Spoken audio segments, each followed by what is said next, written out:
မနက်ခင်းတစ်ခုရဲ့နေရောင်ခြည်ကထက်ကောင်းရင်စီကနေလောက်ပစွာတက်ဆင်းနေကြပါတယ်။နေမင်းရဲ့ဘူးတင်ကတော့မပူလွန်သေးပဲနဲ့ခနွေးနွေးလေးသာရှိပါတယ်။အဲဒီအချိန်မှာတက္ကသိုလ်တစ်ခုရဲ့ကန်တင်းတစ်ခုမှာတော့တငယ်ချင်း9ယောက်ကစကားဝိုင်းခွဲပြီးပြောဆိုနေကြပါတယ်။အဲဒီအထက်ကတယောက်ကစပြီးပြောဆိုလိုက်ပါတယ်။ငါစဉ်းစားတာတကူးရှိတယ်ကွာ။ဒါပေမဲ့မင်းတို့တွေမလာရေးမှာဆိုလို့ဆိုပြီးပြောလိုက်တာကြံလေးယောက်ကိုအတန်ငဲ့ကြည့်လိုက်ပါတယ်။ဒီလိုပြောဆိုလိုက်သူကတေးစားဖြစ်ပါတယ်။ဒီတော့အဲ့လေးယောက်တည်းကမိုးမခဆိုတဲ့မိန်းကလေးတယောက်ကဝင်ပြောလိုက်ပြန်ပါတယ်။ဟဲ့တေးစားငါတို့ကပျော်ဝဲစားထွက်တာပဲ။ဘာကိုမလာရေးရမှာလဲ။ဒါနဲ့နေကဘယ်ကိုသွားမယ်လို့စဉ်းစားထားလို့လဲ။ဆိုပြီးမေးလိုက်တဲ့ကဇာနီဆိုသူကလည်းအေးလီတေးစားရမိုးမခပြောရတယ်ဟုတ်တာပဲ။ငါတို့ကပျော်ဝဲစားထွက်တာပဲဟာ။ဘာကိုမလာရေးရမှာလဲ။ဒီတော့သူစားလိုက်နဲ့မင်းတို့ကလည်း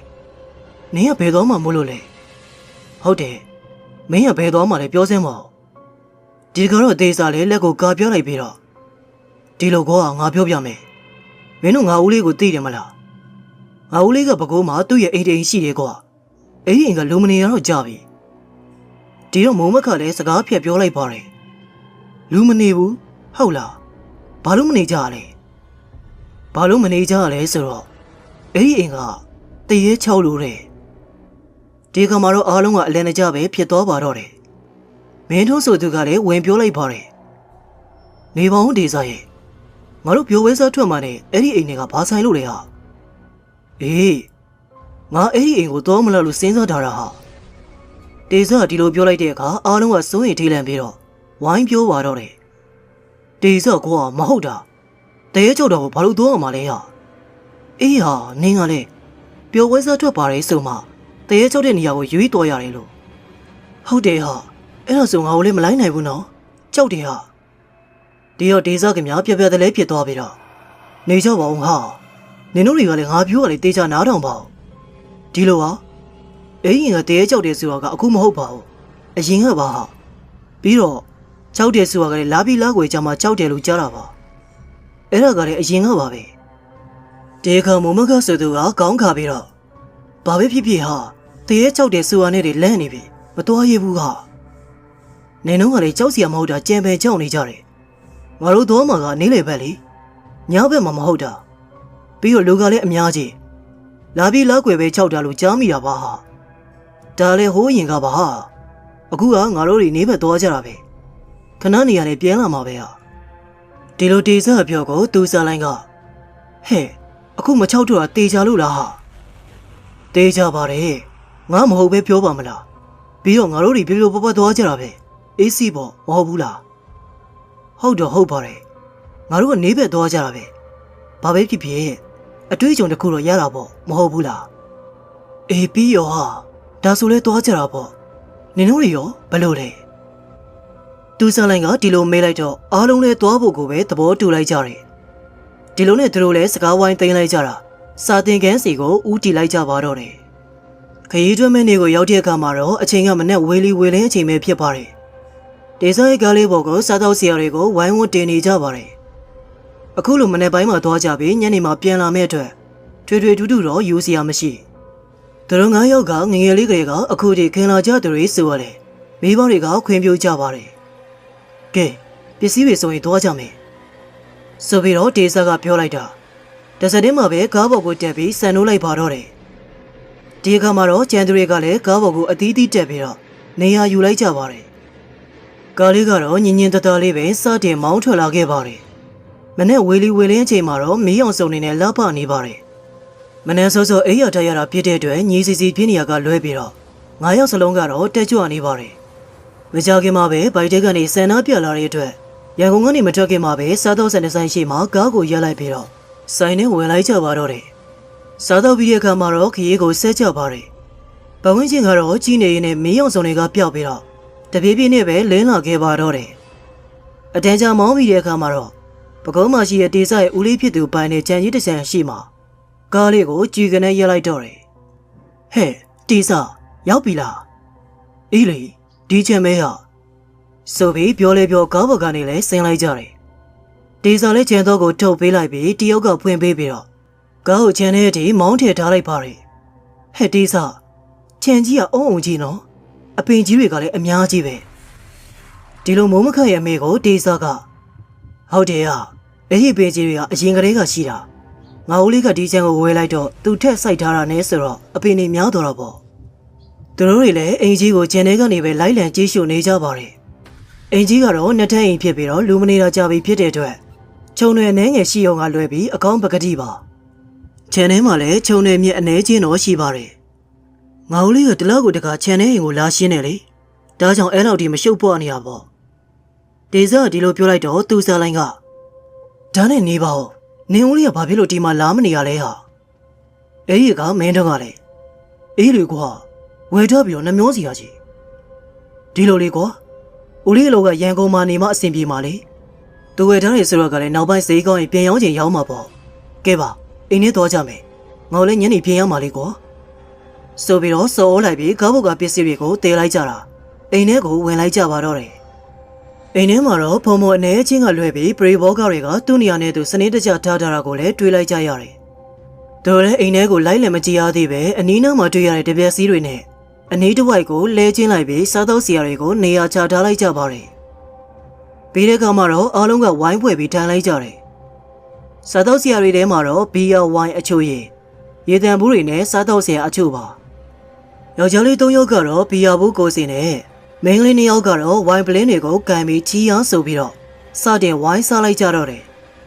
အချိန်လေးနည်းနည်းကြာတဲ့အခါမှာတော့အားလုံးကရီဝေဝေလေးတွေဖြစ်လာခဲ့ကြတော့တယ်ဒီချိန်မှာမင်းတို့ကစတင်စကားပြောလာခဲ့ပါတယ်တေးစားငါတခုပြောဦးမယ်နော်ဆိုပြီးတော့ပြောလိုက်ပါတယ်အသင်ကတော့အနေငယ်ခဲအုပ်အုပ်လေးနဲ့ဘာတော့ဟာမင်းမျိုးဒီရင်ကြီးကတရေချောက်တယ်ဆိုဒီကတေးဆက်ကခေါင်းကြီးလိုက်ပြီးတော့အေးလေဒါပေမဲ့အရင်ကပါကွာအခုတော့မကြောက်တော့ပါဘူးမုံမကကလည်းဝင်ပြောလိုက်ပါတယ်ဒါနဲ့နင်ပြောတော့လာပြီးလောက်ကိုကြရင်ချောက်တယ်ဆိုအေးလေအဲ့ကတော့ငါဦးလေးပြောတာပဲငါတော့မယုံဘူးဟာတေးဆက်ကခက်လေးလေးအတဲကြီးနဲ့ပြောလိုက်ပြီးတော့ဘီယာဘူးကိုမောလိုက်တယ်အဲ့ဒီအချိန်မှာပဲဇာနီကအလဲတကြားနဲ့ဒါပြောပြန်တယ်ဟာနေကြပါဦးငါဒီနေ့ကလာပြီးနေလေကောဒီကမှသူစားလိုက်နဲ့မိုးမခါတော့ကဟာဟုတ်ပါဒီနေ့လာပြီးနေပဲအေးလေအခုမှတတိရတယ်ဟာဆိုပြီးပြောလိုက်ပြီးမိုးမခါကတေးစားကိုအပြစ်တင်တော့တယ်ဟဲ့တေးစားဒီနေ့လာပြီးနေလေဟာနင်မသိဘူးလားလာပြီးလက်ွယ်ကြောက်တယ်လေပြောသေးတယ်ငါတို့ကိုခေါ်လာတော့လေလာပြီးနေမှခေါ်လာတယ်ဒီတော့တေးစားလည်းလက်ကပြလိုက်ပြီးဘီယာကိုတကြိုင်မောလိုက်ပြန်ပါတယ်ပြီးမှစကားဆက်ပြောလိုက်တော့တယ်နေကြပါဦးငါနင်တို့ကလည်းလက်ကကြောက်စရာမဟုတ်ချန်ပန်ပြီးကြောက်နေကြတယ်အဲ့လိုကြောက်တာကိုမယုံလို့အခုလိုလာကြည့်တာသိပြီလားမဟုတ်တာကွာလာချင်းမင်းတယောက်တည်းလာပါလားငါတို့ဘာလို့ခေါ်လာလဲကွာဇာနီကဒီလိုပြောလိုက်တာကိုတေးစားကမင်းတို့ကိုခေါ်လာတယ်ဆိုတာပျော်ပျော်ပါပါစားတော့ရအောင်လို့ပါကွာပြီးတော့ငါတယောက်တည်းလည်းအိမ်ကနေဘယ်လိုလာမလဲဟာညာဘက်ကျတော့ငါဒီကိုဘယ်လိုလာမလဲကွာလာလို့မမြင်ရတာအဲ့ဒါကြောင့်အခုလေးလာရင်ပြောဝဲဆိုင်ရင်ပေါ့ကွာဒီကမတော့အားလုံးကနှုတ်ဆက်သွားကြပါတော့တယ်ဒီတော့ဒေးစားကအတန်ကျကျနဲ့ပြောဆိုလိုက်ပါတယ်ဟေးကောင်တေးရဲ့မင်းချောချင်တယ်ညကျမချအခုတော့လာမချောင်းနဲ့နော်တေးသွားမယ်နားလေလားဆိုပြီးပြောပြီးရေမောနေလိုက်တော့တယ်ဟဲ့ဘလူတွေရှောက်ပြောနေရလေဟာနင်းကလည်းသူစားလိုင်းကဒီလိုပြောလိုက်တော့ကျန်သူတွေကလည်းအဲ့လိုမပြောဆိုဖို့ကိုဝိုင်းဝန်းပြောဆိုကြတော့တယ်တေးစားကကဲပါကွာမင်းတို့ကလည်းချောက်လေညားပဲချောက်မှာပေါ့အခုလိုနေကင်းကြောင်တော်ကြီးချောက်ပါမလားပြီးတော့ညနေပဲပြန်ကြတော့မှာပဲဟာဘာမှဘူးမနေပါနဲ့ကွာကဲတောက်ကြမယ်အဲ့ဒီစကားကြောင့်သူတို့လည်းဘာမှဆက်မပြောပြကြတော့ပါဘူးညနေမှပြန်ကြမှာကြောင့်အခုချိန်လေးမှာစားလိုက်တောက်လိုက်နဲ့ပျော်ပျော်ပဲနေလိုက်ကြတော့တယ်အဲ့ဒီအချိန်မှာတော့အင်ပေါ်တဲ့စီကတထုံထုံနေပစ္စည်းကဖြုတ်လဲကြတဲ့နေကိုပြပြကြီးကိုကြားလိုက်ရတော့တယ်ဒီကသူတို့အားလုံးကတော့အနှဲငယ်မူးဝင်နေပါပြီဒီတော့မူးတီတီနဲ့ခန်းနောက်ပဲလမ်းပြောလိုက်သေးတယ်ဟေးအဖေါ်ကဘာရီလဲကွာလာမလုံးနဲ့တော့တည်သွားမယ်ဘာမှတ်နေလဲအဲ့ဒီလိုပြောလိုက်တော့ပထမကြားနေရတဲ့အတန်တွေက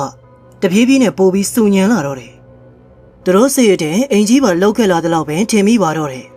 ဒီကမှတော့ဆက်ပြီးမနောက်ရဲတော့ပဲတိတ်ဆိတ်သွားကြပါတော့တယ်တစ်ဆက်တည်းသူစားလိုင်းကတိစားအပေါ်မှာအတန်တွေပူဆူးလာရင်နော် ဘာရီလဲဟာငါတော့မနေရတော့ဘူးဟဲ့နေကလေးကြောက်မနေပါနဲ့တကူကူပြုတ်ကြတာပဲဖြစ်မှာပါဒီမှာလဲလူတွေများနေရပါဒီလိုနဲ့ဒေဆာရဲ့ပြောကိုမူးမခတ်ကဝင်ပြောလိုက်ပြန်ပါတယ်ဟာသူစားပြောတာဟုတ်တယ်ငါလဲကြောချင်းလာပြီဟာမနေရတော့ဘူးပြင်ကောင်းမယ်နော်ဒေဆာလေးမကြောက်ဘူးပြောနေပေမဲ့သူဦးလေးပြောတာကတကယ်ဖြစ်နေမလားဆိုတာကိုတွေးမိပြီးတော့သူကိုယ်တိုင်လဲစိုးရိမ်စိတ်ဝင်လာခဲ့ပါတော့တယ်ဒါပေမဲ့ဒီနေရာကိုဥဆောင်လာခဲ့သူဖြစ်တဲ့အတွက်စိတ်ကိုရဲတင်းပြီးနေလိုက်ရပါတယ်အကောင်လုံးကတော့ကြောက်နေကြတဲ့ပုံတွေပေါက်နေရကိုလည်းတွေးလိုက်ရပါတယ်အင်းဘော်တက်တစ်ခုလုံးမှလည်းတဝုံဝုံတုံတုံနဲ့စုညမ်းနေရကိုလည်းအားလုံးကကြားနေရပြီမဟုတ်ပါလားစာနေကတော့ဒေဆာရ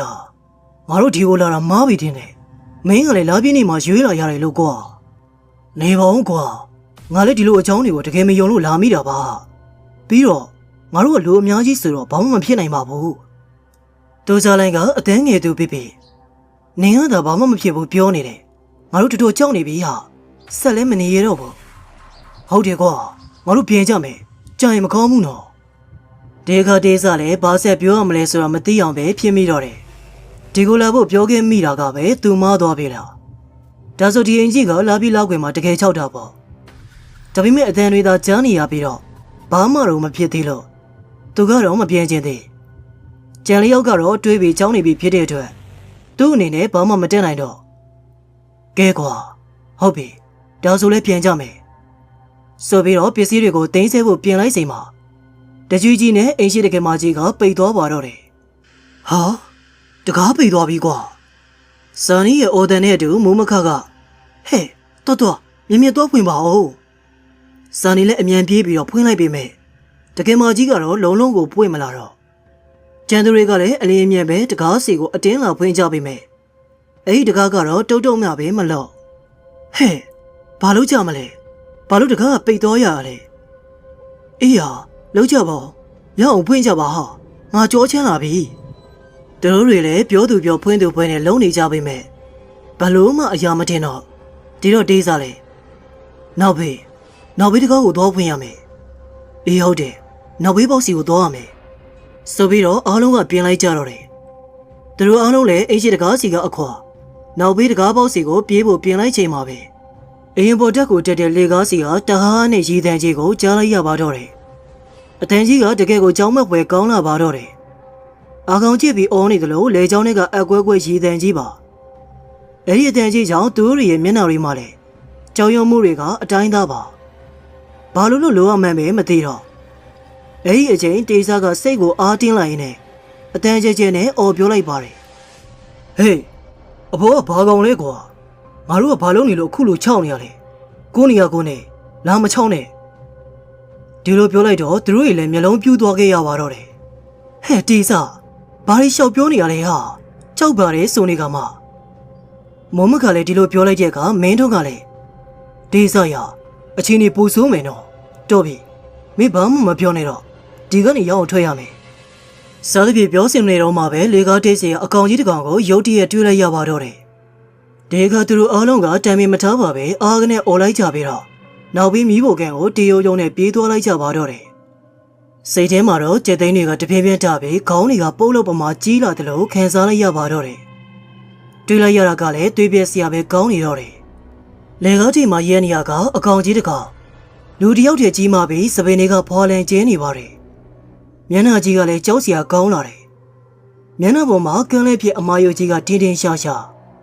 မျက်လုံးတွေကပြိုးထွက်နေပြီးပါးစပ်ကလည်းအသားစာတွေကဖွာလန်ကျင်းနေတဲ့အကောင်ကြီးတစ်ကောင်ပါဒီလိုကြောင်ရုံပဲအကောင်ကြီးကိုတွေးလိုက်ရတာကြောင့်သူတို့တွေလည်းအသေးအတန်ပဲနောက်ပြီးမိဖို့ကြောင့်ကိုပြေးသွားလိုက်ကြပြီးတော့မိဖို့ကန်တကားကိုဝုန်းကနေပေးလိုက်ကြတော့တယ်ပြီးတဲ့နောက်အတန်ပဲမထွက်ရဲကြတော့ပါဘူးမျက်နှာမှာလည်းစိုးရိမ်မှုတွေကအတိုင်းသားပါဟဲ့တေးစားငါတော့ကြောက်တာပဲတီးရော်တယ်ဟာဆိုပြီးမိုးမကလည်းအသားတွေတုံနေပြောလိုက်ပါတယ်ဒီတော့သူစားလိုက်လည်းအပြစ်တင်တော့တယ်အေးရအစတွေကပြန်လို့ရရတာနဲ့ဘာလို့အဲ့ဒါလိုပြောရလဲကဲပါအဲ့တော့ဒီပြောမနေတော့နဲ့အခုကဒီကထွက်ဖို့ပဲလောက်ကြရအောင်ဆိုပြီးမင်းတို့လည်းဝင်ရောက်ဖြန်းပြေးပါတော့တယ်ကဲနောက်ဘေးတစ်ခါကိုဖွင့်ကြည့်မယ်ပြောစစုံနဲ့နောက်ဘေးတစ်ခါကိုဖွင့်ကြည့်ပြန်တော့ဘလုံးမှလည်းဖွင့်မရခဲ့ဒီတော့အတန်းငယ်သူဖြစ်တဲ့သူစားလိုက်လဲငိုပါတော့တယ် တေစာလဲသူစားလိုက်ကိုချုံမော့ပြောရင်းနဲ့ကဲပါဟာငါတောင်းပန်ပါတယ်အခုမှတော့ငုံမနေပါနဲ့တော့ဒီကားထွက်လို့ရအောင်လုပ်ကြရအောင်ဟာနော်ဒီချိန်မှာတော့အိမ်ရှိကန်းစီကတဒုံဒုံနဲ့ခြေတံကြီးတွေကိုအသေးရောက်ပဲကြားလိုက်ရပါတော့တယ်တစက်ထဲမှာတင်းနဲ့လူမမတယောက်လိုညင်းညူတန်းတွေကိုပါထင်မှန်ပြီးကြားလိုက်ရပါတော့တယ်သူတို့အားလုံးလည်းအတန်ပဲမထွက်ရတော့ပဲတိတ်ဆိတ်စွာနဲ့အတန်ကြားရကိုနားဆွင့်နေမိကြပါတော့တယ်ခြေတံတဒုံဒုံညီးတန်တင်းဟင်းနဲ့အိမ်ရှိကန်းစီမှာလက်ပဲတော်လာတဲ့တွေကအတိုင်းသားပါ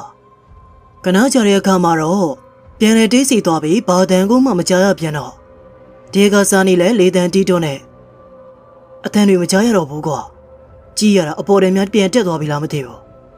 ဘယ်လိုလုပ်ကြမလဲထွက်ပြေးကြမလားဒီလိုဇာနီးရဲ့ပြောကိုတေးစားကထွက်ပြေးတော့ကဟုတ်တယ်ကွာတကားမှဖွင့်လို့မရတာဘယ်လိုလုပ်မလဲဘာပဲဖြစ်ဖြစ်ကွာစူးစမ်းကြည့်ကြတာပေါ့ဒါဖြင့်ဒီလိုလုပ်ကွာတကားဖွင့်လို့မရရင်ဟိုဘက်မှာဘုရားကန်တကန်ရှိတယ်တခုခုဆိုအဲ့ဒီဘုရားကန်နဲ့ဝင်ပြေးကြမယ်အေးအဲ့ဒါကောင်းတယ်သူတို့9ယောက်လည်းမိဖို့ခင်ကအိမ်ရှိတကားစီကိုတဝုံနဲ့ပြေးထွက်လာကြပါတော့တယ်ဒီနောက်ဒေသနဲ့ဇာနေကတကယ်မကြီးကိုရအောင်ပဲဖွင့်တော့တယ်ကျန်သူတွေကတော့လေကားစီကိုစွန့်ရင်တကြီးနဲ့ကြည်ပေးနေကြပါတယ်တေးစားရလားတကားဖွင့်လို့ရလားအေးရတော့မရဘူးอ่ะငါလည်းစွဲဖွင့်နေရပဲတေးစားတို့လည်းစူးစမ်းဖွင့်နေပေမဲ့ဘလုံးမှဖွင့်မရဒီချိန်မှာတော့အရင်ပေါ်တဲ့လေကားထိပ်မှာတဒုံဒုံနဲ့အောက်ကိုဆင်းချလာတဲ့ခြေတံကြီးကိုအတိုင်းသားပဲကြားလိုက်ရပါတော့တယ်ဟိုမှလာနေပြီဟာမြင်လောက်ကြဒီလိုပြောဆိုနေရင်လေကားထိပ်မှာခြေတော်ကြီးတစ်ဖက်ကဝုန်းကနေကျလာပါတော့တယ်ဒီခြေတော်ကြီးကအမွေးမြေထူတဲ့စွာပေါက်နေပြီးတော့တော်တော်လေးလည်းကြီးမားလာပါတယ်တစက်ထဲမှာပဲတင်းရင်နဲ့ညီးတန်ကြီးတွေကိုပါကြားလိုက်ရပြန်တော့အားလုံးကမနေရဲကြတော့တော်ဖျားကင်းနဲ့အမြင်ပြီးတော့တေစာလည်းဒီလိုစောလိုက်ပြီးကိုရိုင်းလည်းပြေးသွားလိုက်ပါတယ်အားလုံးလည်းဖျားကင်းနဲ့ရောက်တကားကိုစောင်းပိတ်ချလိုက်ပြီးတော့ဖျားတရားတနေမိကြတော့တယ်သူတို့အားလုံးလည်းစောချိုတွေပြန်ပြီးတော့အသားတွေလည်းတဆက်ဆက်နဲ့တုံရင်းနေပါတယ်ကျသိန်းတွေကိုစီထားပြီးဘာလို့ရမှန်းကိုမသိတော့ပြီးရင်တော့မိုးမခလည်းအထွေးတစ်ခုရပြီးတေစာကိုပြောဆိုလိုက်ပါတယ်တေစာဒီလိုနေလို့မဖြစ်တော့ဘူးကနင်ဦးလေးကိုဖုန်းဆက်လိုက်တော့ဒီတော့ကျန်သူတွေလည်းအခုမှအတွေးရပြီးဝိုင်းဝန်းထောက်ကန်ကြပါတယ်ဟုတ်တယ်တေစာလို့မြန်ဆက်တော့ဒီတော့တေစာလည်းဖုန်းထုတ်ပြီးတော့နံပါတ်တစ်ခုကိုအလျင်မြန်ခေါ်လိုက်တော့တယ်ဟယ်လိုဦးလေးကျွန်တော်တို့လာခဲ့ပါဦးဗျာတူကြည့်လားမင်းတန်ကဘလို့ဖြစ်နေတာလဲဟာကျွန်တော်ပြောနားတော့ပါဦးဦးလေးကျွန်တော်တငယ်ချင်းတွေပကူကဦးလေးရဲ့အိမ်ရောက်နေလို့ဒီမှာကျွန်တော်တို့ကိုတရေချောင်းနေလို့ဦးလေးလာခဲ့ပါဦးဗျာကျွန်တော်မနေရတော့လို့ပါဒီကမှတော့ဒေဆက်ဦးလေးဖြစ်သူလဲအန်အော်ဘီဘာပြောရမှမသိတော့နောက်မှစဉ်းစားမိတာကဒီနေ့ကလာပြည့်နေပါခုမှတော့ဘာမှလုပ်မရတော့စီစဉ်စရာရှိရတွေကိုအမြဲပဲစီစဉ်လိုက်ပြီးရန်ကုန်ကနေကားနဲ့ထွက်ခဲ့လိုက်ပါတော့တယ်ဒေဆက်တို့တငယ်ချင်းတက်တိုက်လဲဖျားကင်းတွေကနေအပြင်ကိုမထွက်ရတော့အိမ်ရှိကန်းစီမှာတဒုံဒုံနဲ့ခြေတံတွေကိုကြားနေရသေးပါသူလည်းတုတ်တုတ်မှမလုံရဲတော့ပါဘူးအဲ့ဒီအချိန်မှာဖျားကင်းတကားကိုတဒုံဒုံနဲ့သူ့ရိုက်တံကိုရုတ်တရက်ကြားလိုက်ရတော့တယ်တကားကိုသူ့ရိုက်နေတဲ့ကကြောင်းမဲ့ဖွယ်လေးလေးပါညီးတင်ကြီးတွေကလည်းအသေးရစွေကောင်းလာပါတယ်ဘာလို့ရမှန်းလည်းမသိတော့9ယောက်သားကျွေးတွေပြန်ပြီးထိလန့်နေကြတော့တယ်ဒီအချိန်မှာပဲဖျားကင်းတကားကိုလက်ကြီးတစ်ဘက်ကဖောက်ထွက်လာတာကိုသွေးပြက်ဖွယ်မြင်လိုက်ရပါတော့တယ်ဟင်ဘာကြီးလဲလက်ကြီးတစ်ဘက်ဝင်လာပါလားလို့ပါအောင်ကကြောက်တယ်ဟာဆိုပြီးတော့အော်သူကအော်ငိုသူကငိုကြတော့တယ်တွေးလိုက်ရတာကတကားကိုဖောက်ပြီးဝင်လာတဲ့လက်ကြီးတစ်ဖက်အဲဒီလက်ကြီးကတော့အမွေးအမြင်တွေထူထပ်နေပြီးတော့ကြီးမားလာပါတယ်လက်သေးချုံကြီးတွေကလည်းကြောက်စရာကောင်းလာတယ်တကီးကဲနဲ့အော်မြေပြီးတော့လက်ကြီးကလည်းဟိုတီလိုက်ဆွဲနေတော့တယ်လို့ပါအောင်ဟာအထက်ဝင်လာရင်ဒုက္ခပဲဖျားစာရောဆိုပြီးမင်းတုံးလည်းပြောဆိုလိုက်ပြီးတော့ရသမျှဖျားစာရွတ်တော့တယ်ဒီခါမှတော့အထက်ရောက်နေလက်ကြီးကမိကုန်းငွေတွေပြပြီးပြန်လဲပျောက်ကွယ်သွားတော့တယ်ဒါပေမဲ့အပြင်ဘက်မှာတော့တဝူးနဲ့အော်တန်အကွဲကြီးနဲ့အုံမြည်ပြီးတော့တဒုံဒုံတိုင်းနဲ့ခြေတံတွေကတော့အတိုင်းသားပါဒီနောက်စားနေလေခဏနေရောငါဒီဘောက်ကနေချောင်းချအောင်မယ်မဟုတ်တာနင်းကလည်းကြောက်စရာကြီးကိုနေပါဦးဟာဒါမှဘလို့အကောင်လေးတီးရမှာပေါ့စာနီလည်းပြောဆူနဲ့ခြေလန်းကိုအသားလန်းပြီးအပေါက်ပြစ်သွားတဲ့တကားစီကနေ အသာချောင်းကြည့်မိတယ်ဒါပေမဲ့ခဏပဲကြည့်နိုင်ပြီးတော့အသားတွေတုံလာပြီးအနောက်ကိုပြန်ဆုပ်လိုက်မိတယ်စန်းနေဘာတွေ့လို့လဲမိုးမကရဲ့အမေကိုစန်းနေလဲအမောတကုန်းနဲ့ပြန်ပြေးလိုက်ပါတယ်ကြောက်စရာကြီးဟာမျက်လုံးကြီးကညီရဲနေရပဲဟာအကောင်ကြီးကအကြီးကြီးပဲပြီးတော့ငါ့ကိုပြန်လဲကြည့်လို့ငါဆက်မကြည့်တော့တာဖေးရရင်ငါတို့ဘယ်လိုလုပ်ကြမလဲကြံစမ်းမအောင်ဒီတော့ဒေးစာလည်းလက်ကပြလိုက်ပြီးတော့အခုမှတော့ဘာမှလုပ်လို့မရတော့ပါဒီထဲမှာပဲဘုရားစာရွတ်ပဲငါဦးလေးလာတာကိုပဲစောင့်ကြတော့မယ်ဒီတော့အားလုံးလည်းဒေးစာစကားကိုလက်ခံလိုက်ကြပြီဘုရားကိုအာရုံပြုပြီးနေလိုက်ကြတော့တယ်အချိန်တော်ကြာတဲ့ကံမှာတော့အပြင်ဘက်မှာဘုရားစာရွတ်တဲ့တွေကိုကြားလိုက်ရပြီလူတန်သူတန်တွေကိုလည်းကြားလိုက်ရတယ်ငါဦးလေးတို့လာပြီးတင်နေရဒေးစာစကားကြောင့်သူတို့အားလုံးလည်းဝမ်းသာသွားမိတော့တယ်တူကြီးဒေးစာမင်းတို့ဘယ်မှာလဲဟာဟုတ်ပါတယ်ဒေးစာရဲ့ဦးလေးအတန်မှာဦးလေး